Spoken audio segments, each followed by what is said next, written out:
மழை வரப்போகுது, மழை வரப்போகுது. இன்னைக்கு மழை வரப்போகுது. நான் சயின்டிஸ்ட் சொல்றேன். மழை வராது, மழை வராது.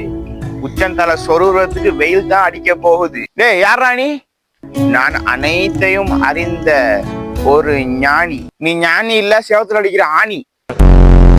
குழந்தாய் குழந்தாய், பெரியவர்களுக்கு இப்படியா மரியாதை குறைவா பேசுகிறது? ஓ, சிறிய வயது சுட்டித்தான் இப்படி பேசுவதற்கு உங்கள் உள்ளம் தூண்டுகிறது. அடல்ல அவளை காப்பா, எனக்கு 40 வயசு ஆகுதுடா.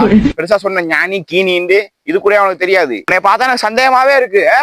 இது உன்னை போலீஸ்ல படிச்சு கொடுக்குறேன். எங்க நீ வந்திருக்க? குழந்தாய், ஏன் நீ இவ்வளவு கோவப்படுகிறாய்? மாமா ஒரு அறிகுறி சொல்கிறேன், அதன் பிரகாரம் செய்தால் கோபமெல்லாம் உனக்கு குறைந்துவிடும். முதலாவது, மனதை ஒருநிலைப்படுத்தி 2 கண்களையும் மூடி மூச்சை உள்ளிழுத்து வெளியாக விட்டால் கோபம்